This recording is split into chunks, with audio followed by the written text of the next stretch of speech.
Doctor ऊर्जा सचदेवा जी, हरिद्वार से। जी। महाराज जी, श्री हरिवंश। महाराज जी, हम सबका जन्म हरि नाम जपने के लिए हुआ है, परंतु हमें अक्सर ऐसा महसूस होता है कि कुछ और भी कारण अवश्य होगा। उस कारण को कैसे ढूंढें? मेरी जिंदगी का पर्पस क्या है? केवल जगना है बस। स्वप्न का जो दुख सुख है वो केवल जगने से जाएगा। ना आप स्त्री हो, न यहाँ कोई पुरुष है, न यहाँ कोई कर्तव्य है। स्वप्न का कोई कर्तव्य होता है क्या? बड़ा मेहनत किया स्वप्न में जगे तब सब झूठा हुआ ना। स्वप्न में आपने 100 लोगों को भोजन पवाया और 100 लोगों को जान से मार दिया। जो जगने के बाद आपको क्या पुण्य लगेगा कि पाप लगेगा?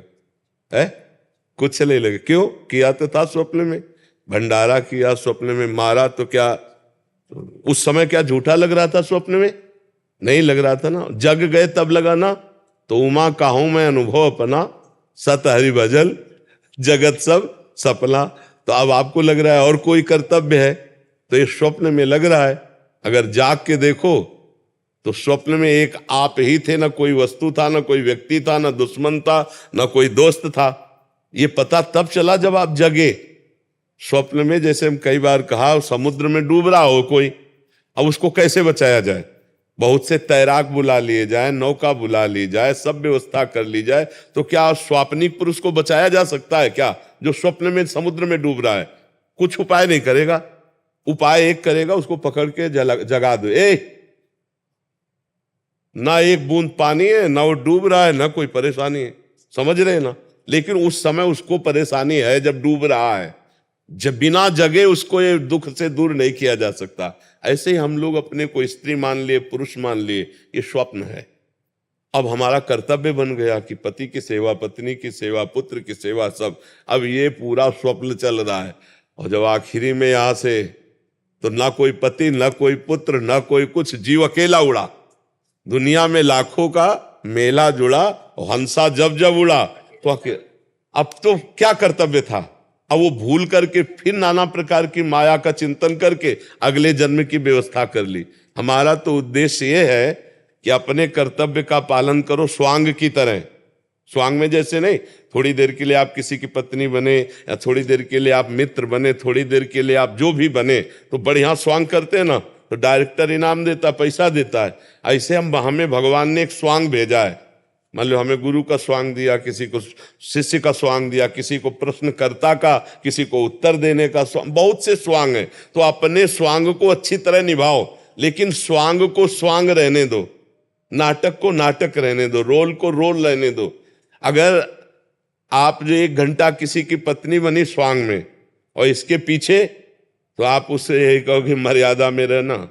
ऐसे ही ये 60-70 वर्ष 50 वर्ष का स्वांग मिला है, पिता का, पुत्र का, पत्नी का, माता का, अलग अलग। हमको इस स्वांग में कमी नहीं रहने देना। जो स्वांग है उसको यथावत करना है, पर यह ध्यान रखना है, स्वांग करने वाले को याद रहता है कि मैं ये सब कुछ नहीं हूं, मैं कुछ और हूं, केवल थोड़ी देर मंच पर मैं कर रहा हूं। तो जगन नाटक वैभवा, इस संसार रूपी मंच में हमें जो स्वांग मिला है वो हम करें, पर हम ये याद रखें कि मैं स्वांग नहीं हूं, मैं सत्य सच्चिदानंद का स्वरूप हूं, न स्त्री हूं न पुरुष हूं। पर अब ये बिना जाने अगर स्वांग में फंस गए तो अगला स्वांग तैयार है। वो चाहे सुअर का मिले, कुत्ता का मिले, गधा का मिले, कौन योनि में जाना पड़े। और अगर जान गए अपने आप को, बढ़िया स्वांग किया, 2 बातें, स्वांग बढ़िया और अपने को याद रखा कि मैं ये नहीं हूं, तो डायरेक्टर जो है परमात्मा, वो इस तुम्हें स्वांग से हटा देगा और अपनी लीला में, दिव्य लीला में सम्मिलित कर लेगा, अपने स्वरूप में समाहित कर लेगा। हमारा जन्म हुआ है अपने को जगाने के लिए, अपने को जानने के लिए, अपने को पाने के लिए। हम पराये में फंसे हैं। ये शरीर अपना नहीं है, ये मन अपना नहीं है, ये इंद्रिया अपना नहीं है, जगत के संबंध अपने नहीं। हमारा पूरा जीवन पराये पे जा रहा है, अपने पे नहीं। हम अपने को पाने के लिए, अपने को जानने के लिए, अपने आनंद के लिए हमारा जन्म हुआ है। अब हम शरीर आनंद को अपना मान रहे हैं, रुपए के आनंद को अपना मान रहे हैं, नाना प्रकार के रिश्ते भोगों के, तो पर में फंस गए ना, प्रकृति में फंस गए ना। मना कष्टान इंद्रियाणी प्रकृति स्थान का। अब इसी से जीतना है। अब मन की देखो तो ये बहुत चाहते हैं, सबसे बड़ी चाहत है कि कोई हमें प्यार करे, सब जीव में, पशु पक्षी में, सबके अंदर, क्योंकि भगवत अंश है ना, तो प्रेम स्वरूप है ना, तो लगता है कोई मुझे प्यार करे। और वो मुझे जो लगता है वो शरीर को लेके है, देखना, शरीर को लेकर है। कोई मेरा ऐसा साथी हो जो आजीवन केवल मुझे प्यार करे और मैं कभी मरूं ना।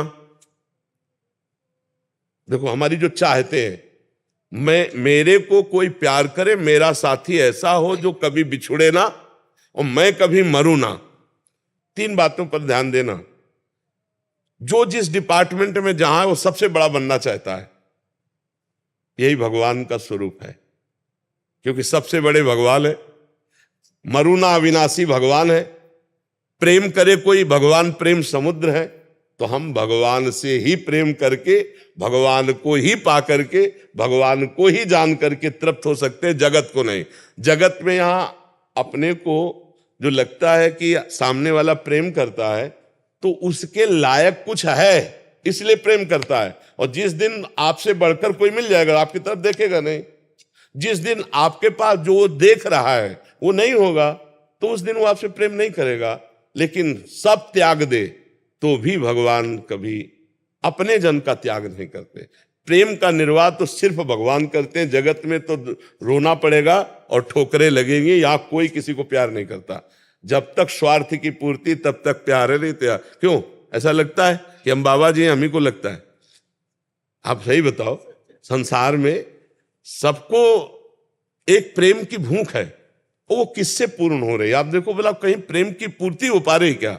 अब क्या चाह रहा हूं वो निर्णय तो नहीं कर पा रहा, पर उसको लग रहा है कि नहीं यार, मतलब जो मैं सोच रहा था वो नहीं है, जो मैं चाह रहा था वो तब मिलता है। जैसे केवट भगवान के जब चरण धो रहा है तब वो कह रहा है, बहुत काल में कीन मंजूरी, आज दीन सब विधि भलपूरी। अब कछु नाथ न चाही मोरे, नाथ अब मुझे नहीं चाहिए। जिसके लिए मैं तड़प रहा था वो मिल गया। अति आनंद उमगी अनुरागा, चरण सरोज पखारन। जब भगवान के चरण मिले तब हृदय से निकला, अब कछु नाथ न चाहे मोरे। गोस्वामी जी कह रहे, पायो परम विश्राम, राम समान प्रभु नाही कहूं। आज मैं परम विश्राम प्राप्त कर लिया क्योंकि मुझे राम जी मिल गए। तो मुझे लगता है कि हमारे अंदर जो ये रहता है कि कुछ प्राप्त करे, वो लौकिक नहीं होना चाहिए, वो श्री भगवान होने चाहिए। नहीं तो आज शरीर स्वस्थ है, कल हो सकता है भयानक कष्ट से पीड़ित हो जाए।